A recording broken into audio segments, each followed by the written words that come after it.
Ele nasceu em uma família humilde, filho de pai pipoqueiro e mãe lavadeira. Foi vendedor, jornalista, operário, torneiro mecânico. Hoje é um dos escritores brasileiros mais premiados. No primeiro bloco do Iluminuras, eu converso com Luiz Rufato. Luiz Rufato nasceu em Cataguases, Minas Gerais, em 4 de fevereiro de 1961. Contista, romancista e poeta, ganhou notoriedade em 2001 com a obra Eles Eram Muitos Cavalos, vencedora do troféu APCA e do Prêmio Machado de Assis de melhor romance. Seu livro mais recente, Domingos Sem Deus, ganhou o prêmio Caça de las Américas de 2012 na categoria Literatura Brasileira. Luiz Rufato, muito obrigado pela sua presença aqui no Iluminuras. Você é um escritor muito premiado, né? Mas mesmo assim acredita que a literatura, esse trabalho com a literatura, é uma profissão como as outras. Como é isso? Bom, primeiro é que essa coisa de muito premiado é muito relativo, né? Eu sempre penso que ser premiado é um acidente na vida do escritor. Quer dizer, você não escreve para ser premiado, né? O prêmio acontece na sua vida, né? E sim, meus livros eu acho que todos os livros meus foram premiados de alguma maneira, e isso só me dá, na verdade, mais responsabilidade de ser um escritor profissional. Não é uma coisa muito comum no Brasil. Eu tenho 10 anos, desde 2003 que eu sou escritor profissional, e portanto, assim, eu entrei nesse mundo editorial pela porta dos fundos, né? E dizendo que eu era escritor profissional, quando a maioria dos meus colegas tem isso não como uma profissão, mas como uma segunda, quase como uma segunda profissão, né? E eu não, eu pago minhas contas com isso, eu crio uma filha com isso e, portanto, eu tenho que ter uma responsabilidade, um compromisso ainda maior com esse trabalho, né? Eu trabalho todos os dias, eu divido o meu tempo, o meu ano, na verdade, em duas partes, que são a primeira parte em que eu trabalho em casa sozinho, então eu trabalho de 7 da manhã a meio-dia todos os dias, enfim, eu durmo cedo, etc. e tal. E tem a segunda parte, que é um momento em que eu tenho que fazer divulgação dos livros, que eu viajo. Eu tenho enfim, hoje eu sou muito requisitado no exterior, tenho uma média de 8, 10 viagens para o exterior por ano, então, e fora as viagens por aqui mesmo, né? Então eu tenho muito claro para mim que são dois momentos do mesmo trabalho. Para mim, esse trabalho de escrever o livro solitariamente, minha casa, etc. e tal, é uma parte importantíssima, como a outra parte também é importantíssima. É o momento que eu vou ter contato com os leitores ou possíveis leitores, mas é o momento em que eu faço palestras, participo de eventos, etc. e tal, onde eu ganho também uma parte do meu dinheiro. E é justamente nessa fase de divulgação, de viagens, que você está vivendo agora. Neste momento. São várias viagens pelo Brasil e também exterior, né?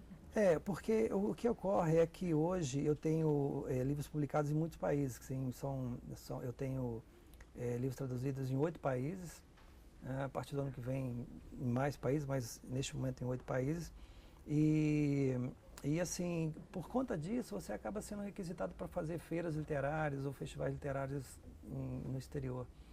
E também por conta disso, nós somos ainda muito provincianos, né? Se você tem algum tipo de projeção no exterior, você acaba tendo mais projeção aqui. E por isso os seus temas também, que até o momento você reflete muito sobre a questão do proletariado, do trabalhador brasileiro, é isso? Isso na verdade reflete na minha própria experiência pessoal. Porque, ao contrário da imensa maioria dos escritores brasileiros, eu não sou filho de classe média, que tinha pais que tinham bibliotecas enormes em casa, ou a mãe era professora, ou teve alguém na vida dele que um dia levou para a literatura. Eu sou filho de uma mãe analfabeta, lavadeira de roupas, de um pai semi-analfabeto pipoqueiro, e então, evidentemente, em minha casa não tinha livros. E, evidentemente, também eu não tinha interesse nenhum em literatura, nenhum. O livro, para mim, era uma coisa impalpável, literalmente. E como que surgiu esse interesse? Esse interesse surge, como tudo na minha vida, absolutamente por acaso. Quer dizer, depois que a gente estuda um pouco de física quântica, você entende o acaso, o princípio da incerteza, na verdade. Você vai esbarrando em determinadas coisas ou em determinadas pessoas que vão te redirecionando na vida sem que você perceba. E um dia eu estava vendendo pipoca com meu pai numa praça, lá de Cataguases, e ele enchia os pacotes de pipoca e eu dava o troco. Uhum. E aí uma pessoa, um senhor, comprou um pacote de pipoca e eu fui dar o troco para ele, ele virou para mim e falou assim, nossa, mas que menino inteligente, era eu mesmo. E ele perguntou para mim, você está estudando? Eu falei, estou. Ele falou, aonde? Eu falei, no Colégio Antônio Amaro. Ele falou, mas por que você não estuda no Colégio Cataguases? Aí meu pai entrou na conversa e falou, todo ano eu vou lá procurar onde não tem vaga. Todo ano eu vou lá. E aí ele disse, não, então no ano que vem você me procure, que eu vou arrumar uma vaga para o seu filho lá. E no ano seguinte, meu pai foi, e ele era diretor da escola, ele arrumou realmente uma vaga para mim. Só que quando eu cheguei lá, evidentemente, eu era o menino pobre no meio dos meninos ricos. E era evidente isso. Eles olhavam para mim, é assim, né? Eles olhavam para mim e falavam, esse menino é pobre. E eu comecei a querer me tornar invisível dentro da escola. Eu não queria, enfim, eu não era daquele mundo. E eu comecei, nos intervalos das aulas, procurar um lugar que não houvesse nunca ninguém, para ninguém me ver. E um dia eu entrei num lugar que nunca tinha ninguém, eu achei maravilhoso, era um silêncio incrível. Era a biblioteca, nunca entrava ninguém lá. Mas eu não ia lá para o livro, evidentemente, eu entrava lá e ficava quietinho. Só que acho que o bibliotecário me vendo entrar 1, 2, 3, 4, 5 vezes, ela falou assim, não tem problema, né? Ele vem aqui, ele quer procurar um livro e tem vergonha. Então um dia eu entrei na biblioteca, ela me chamou, falou, leva esse livro aqui para casa, lê e me devolve. E eu muito tímido, lembro, eu te falo em seguida. Você não vai acreditar. Aí ela me deu o livro e falou, e eu muito tímido, não tive coragem de dizer para ela que eu não estava querendo livro nenhum, né? Aí eu peguei o livro, coloquei na minha pasta, levei para casa. Quando eu cheguei em casa, meu pai disse, o que é isso? Meu pai muito severo, que negócio é esse? Eu falei, é um livro, irmã, por que você trouxe para casa? Eu falei, a mulher lá mandou eu trazer, ler e devolver para ela. Ele falou, então lê e devolve. Então, aí eu li o livro, né? E devolvi o livro. Aí eu cheguei lá, ela perguntou, você leu o livro? Eu falei, li. Ela deu um sorriso enorme. Falei, então leva este outro livro aqui, lê e devolve. Eu falei, não acredito, né? Tá bom. Levei, meu pai fez a mesma pergunta, mas o que você está fazendo com esse livro aqui? Aí eu falei com ele, a mulher lá mandou eu ler. Mas você não leu o livro? Não, mas esse é outro livro. Ele falou, então lê e devolve para ela, pelo amor de Deus. Bom, só para encurtar a conversa, aquele ano foi um inferno na minha vida. Eu devolvia livro para ela e me dava outro. Eu levava para casa, lia, devolvia, enfim. E quando chegou no final do ano, eu não me acostumei mesmo com o colégio, saí do colégio, voltei a estudar naquele colégio ruim, que não tinha biblioteca, não tinha nada, e parei de ler. Foi só aquele ano que eu li. O livro primeiro que ela tinha me dado para ler era absolutamente inusitado, que era um livro que não sei por que ela achou que eu ia gostar daquele livro, eu nem sei por que ela me deu aquele livro.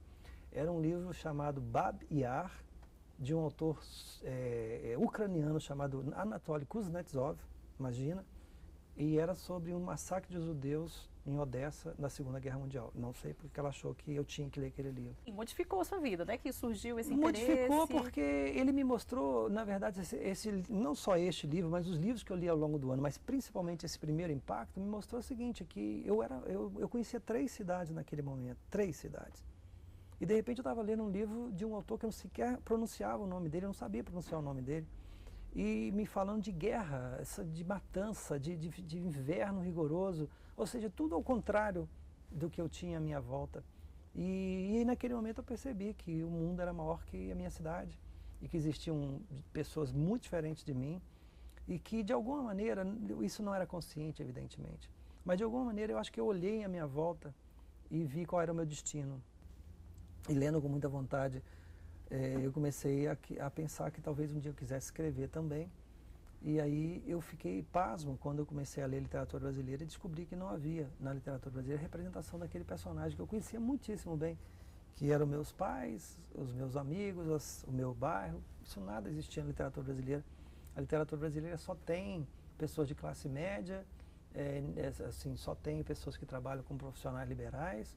Os personagens geralmente são ou escritores, eu nunca vi tanto escritor, parece que escritor é uma coisa assim, ou escritor, ou advogados, ou médicos, ou engenheiros, etc. e tal, ou bandidos, que também tem aos montes de literatura brasileira, mas não tinha o trabalhador. E aí eu me dei como, olha, então eu vou escrever sobre isso. Só que eu não sabia escrever sobre isso.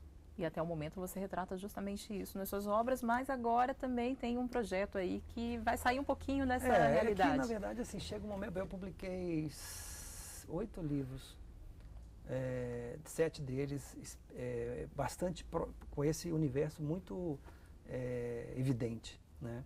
E um deles também está presente, mas nem tanto. E quando eu terminei uma série que eu escrevi chamada Inferno Provisório, que são 5 volumes, chega umas 1000 páginas mais ou menos, especificamente sobre a classe média baixa, eu percebi assim que eu tinha que me colocar um desafio. E o meu desafio era escrever alguma coisa que não tivesse como universo isso mais. E aí eu estou escrevendo um livro chamado Flores Artificiais, que trata da questão do não pertencimento, mas numa outra esfera, numa outra condição. Então vamos aproveitar e conhecer um pouquinho do Mundo Inimigo, volume 2 da série Inferno Provisório. O ataque. Naquele verão, meus pais tiveram a oportunidade de apertar a mão da felicidade. Em janeiro, enquanto nuvens negras, lá para os lados de Barbacena, assustavam os ribeirinhos do beco do Zé Pinto, tementes das águas aleivosas do rio Pomba, entulhávamos de um caminhão de mudança com nossos trens. Finalmente, nossa casinha 4 cômodos no paraíso ficara pronta. Você costuma ser jurado em concursos literários, por isso você conhece bem o mercado, conhece bem os escritores. Ainda sobra tempo para ler a literatura aí, nacional, internacional? Sim, eu consigo resolver relativamente bem esse problema, porque na verdade assim, ser jurado também é ganha-pão, né? Paga-se bem, então você vai fazer. Só que é uma quantidade de livros enorme que você tem que ler. Então, assim, até por razões profissionais, eu acompanho bastante de perto a literatura brasileira contemporânea, né? Mas quando eu vou, assim, quando eu escolho livros para ler, aí eu escolho outras coisas para não ficar só na literatura brasileira contemporânea. Eu escolho clássicos e tudo, dá tempo, assim. Você diz que 70% é essa literatura, essa leitura profissional e 30% prazer. Porque na verdade assim, você encontra prazer também nessa literatura profissional, na leitura profissional, mas evidentemente que ele tem um objetivo, tem um fim, né? Enquanto que quando uma escolha minha, ela não tem um fim, a não ser o próprio prazer de ler, enfim. Mas sim, eu mais ou menos tento dividir o meu tempo para conseguir ler mais ou menos tudo que eu preciso e que quero também. Luiz Rufato, mais uma vez, muito obrigada pela sua presença aqui no Iluminuras. Eu que agradeço. E o Iluminuras não terminou. No próximo bloco eu vou conversar com o advogado José Maria da Costa. Não saia daí.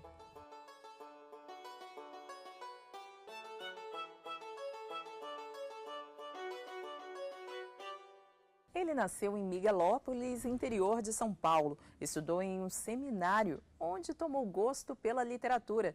O Iluminuras recebe agora o juiz aposentado José Maria da Costa. José Maria, muito obrigado pela sua presença aqui no Iluminuras. Eu é que agradeço o convite e é um prazer estar aqui. Você foi para o seminário aos 11 anos de idade, né? Como que foi essa experiência? Foi lá que começou o seu gosto pela literatura? Eu acredito que sim. Em realidade, menino simples de uma família pobre, da barranca do Rio Grande, divisa de São Paulo e Minas, jamais poderia ter acesso a uma formação privilegiada como a que eu tive no seminário. Dos 11 aos 16 anos eu estive no seminário, achava que eu tinha vocação para ser irmão marista, se é que um garoto de 11 anos pode achar alguma coisa nesse sentido. Acabei tendo lá uma formação que eu não teria em qualquer outro lugar. Então eu sou muito grato aos irmãos maristas por conta de toda a formação que eu tive durante esse tempo em que eu estive lá. E apanhei o gosto, aprendi latim lá, aprendi a parte das ciências humanas, aprendi muita coisa. Aos 16 anos eu cheguei à conclusão de que eu não tinha vocação para estar lá. Então eu saí, terminei o meu colegial, o curso clássico. Meus pais a essa altura já estavam em Ribeirão Preto, estado de São Paulo, para dar uma cultura um pouco melhor para os filhos. E desde lá, em 1966, não mais saí de Ribeirão Preto. E foi lá que você começou a cursar Direito e também fez Letras, Pedagogia. Os 3 cursos entraram em conflito ou se complementaram? Eu acredito que os três se complementaram. Em primeiro lugar, eu comecei direito porque não havia um outro curso que um rapaz que precisasse trabalhar durante o dia pudesse fazer à noite em Ribeirão Preto. Tomei um gosto tão grande pelo direito que acabou sendo a minha vocação definitiva pela vida. Depois, no segundo ano, abriram-se 2 cursos de letras e eu entrei num deles. Depois, quando eu terminei, eu já dava aula num cursinho pré-vestibular, nós tínhamos uma escola, eu já era sócio dessa escola, então me escalaram para fazer pedagogia, para ser o diretor da escola. Acabei nunca sendo o diretor da escola, mas terminei o curso de pedagogia também. E nada na vida se perde nesse sentido. Então, por conta disso tudo, eu acabei juntando todas essas questões. E no sentido da sua pergunta, eu acho que as 3 faculdades, os 3 cursos, se complementaram e muito bem. Inclusive a literatura e o direito, eles têm relação para você? Você consegue estabelecer essa conexão entre eles? Acho que não é a questão só da literatura, é a questão da língua portuguesa, do vernáculo, quer como ciência vernácula, como gramática, por exemplo, quer como a própria parte da literatura. Acho que a imbricação, a junção desses aspectos com o direito, isso dá uma salada muito boa. Agora, você, nessa experiência toda como juiz, juntou, né, pedacinhos de papel e acabou criando o seu livro, Redação Jurídica, que também mostra aí essa relação, né, da letra, do direito, da literatura, do português, enfim. Aqui está o Manual de Redação Jurídica. É verdade. Esse livro é curioso, você já começou a dizer. Esse livro, ele foi escrito na minha aposentadoria. Depois de aposentado da magistratura é que eu escrevi esse livro. Mas eu já tinha sido, a essa altura, bancário, eu já tinha sido universitário desses 3 cursos que você mencionou, eu já tinha sido professor, eu já tinha sido, além de advogado, eu já tinha sido magistrado no estado de São Paulo. E quando eu entrei para a magistratura, eu já tinha sido professor de português, inclusive de cursinho pré-vestibular, durante quase 15 anos. E eu encontrei um jargão na magistratura, que era uma coisa que eu não imaginava encontrar. Um linguajar muito próprio do operador do direito, incluindo alguns erros, incluindo algumas maneiras de dizer que não existiam no português. E eu ficava me perguntando onde é que isso foi encontrado. E aí eu comecei, durante os meus 11, 12 anos de magistratura, eu comecei a verificar os equívocos que aconteciam de língua portuguesa. Nas sentenças de outros magistrados, acordos, manifestações do Ministério Público, petições de advogados e assim por diante. Porque se existe uma coisa que juiz faz, é ler. E dessa leitura eu comecei a verificar esses equívocos, e não me pergunte por quê, mas eu comecei a anotar em papeizinhos essas dúvidas e esses equívocos, e levava para casa. Quando eu tinha alguma dúvida, eu sanava a minha dúvida, e tendo dúvida ou não, eu colocava numa pasta.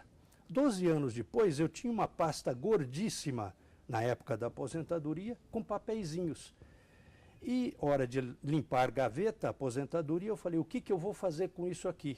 Em uma semana, eu já tinha a ideia do que eu ia fazer. Essa ideia foi exatamente esse livro, com milhares de verbetes, que eu coloquei em ordem alfabética e resolvi, questão por questão. Haviam dúvidas ou havia dúvidas, por exemplo?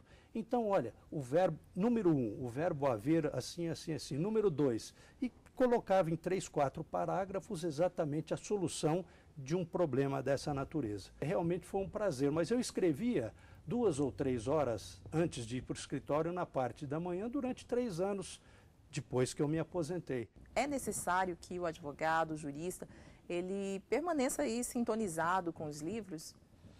Eu não tenho dúvida absolutamente nenhuma disso aí. Se você me perguntar como é que se faz um texto, esse texto parte, em primeiro lugar, da concepção de uma ideia. Então, nós ouvimos com muita frequência alguém dizer, olha, eu tenho ideias, mas não consigo passar para o papel. Dificilmente isso é verdadeiro. Normalmente, quem não consegue passar para o papel é porque não tem as ideias. Pode ter algum lampejo, alguma mínima ideia, mas a ideia real, completa, normalmente não tem. Existe um autor francês, inclusive, que diz que aquilo que bem se concebe, bem se enuncia. e as palavras para dizê-lo vêm com facilidade. Então, em primeiro lugar, para nós termos ideias, nós temos as nossas ideias, mas os livros nos ajudam muito a ter outras ideias. Então, se nós tomarmos, por exemplo, Monteiro Lobato, não a literatura infantil dele, mas os contos dele, Urupês, por exemplo, a leitura de Urupês traz uma fluência na linguagem, uma força de argumentação muito interessante. Segundo lugar, das ideias eu passo para o registro no papel. Então, registrar as ideias é um segundo passo. No terceiro passo, eu tenho a revisão dessas ideias e da parte formal.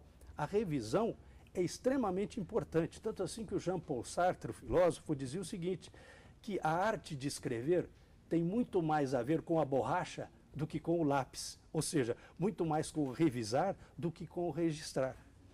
Então, depois de tudo isso, nós ainda temos uma questão que é a seguinte, está adequada a ideia com o contexto? Aquilo, eu usei em palavras o que eu precisava, usei de mais, usei de menos. Quando nós observamos o redigir com essa extensão, com esses requisitos, aí nós vemos a importância da leitura de livros e de bons autores naquilo que nós fazemos. A importância de uma metodologia na minha escrita. Então, é assim que eu vejo o ato de redigir. Que autor você diria aí que seria importante para que as pessoas tivessem esse contato, justamente para entender um pouquinho aí dessa importância da leitura? Vários autores são mencionados, e é comum mencionar este ou aquele autor. Eu vou seguir por um autor que raramente é mencionado, Monteiro Lobato. Monteiro Lobato, não na literatura infantil dele, mas a literatura adulta dele. Só dou um exemplo, o livro de contos dele, Urupês. Acho que a leitura dele vai mostrar um Monteiro Lobato que cuida do nível do português, que cuida das ideias e que cuida da própria fluência do português. Vamos então aproveitar esse momento para conhecer um pouquinho mais de Monteiro Lobato.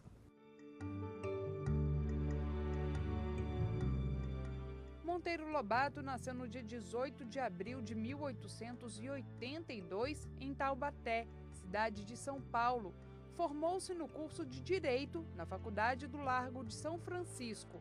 Ingressou no Ministério Público com o cargo de promotor em uma cidade do Vale do Paraíba, interior do estado de São Paulo. Alguns anos depois, tornou-se editor e fundou a editora Monteiro Lobato e Companhia. Criou o personagem Jeca Tatu e publicou seu primeiro livro, Urupês. Depois veio Narizinho com a obra A Menina do Narizinho Arrebitado. Em seguida, O Sítio do Pica-Pau Amarelo, com o retrato da realidade das figuras brasileiras. Monteiro Lobato faleceu em 1948, em São Paulo. José Maria, e a poesia sempre fez parte da sua vida? Fez sempre parte da minha vida como formação minha, como leitura, como algo de que eu gosto. Agora, em termos profissionais, eu nunca dei aula de literatura, mas não foi sempre aquilo que eu gostei mais de fazer. E, pessoalmente, eu acabo fazendo hoje, não uma poesia lírica como as pessoas imaginam, mas uma outra maneira de fazer poesia. Ok, muito obrigada pela sua participação aqui no Iluminuras. Eu é que agradeço o convite e a honra de poder estar aqui com você, Érica. E o Iluminuras fica por aqui, mas você pode rever os programas no site da TV Justiça. Acesse www.tvjustiça.jus.br. E na semana que vem, temos um encontro marcado com o direito e a literatura. Até mais!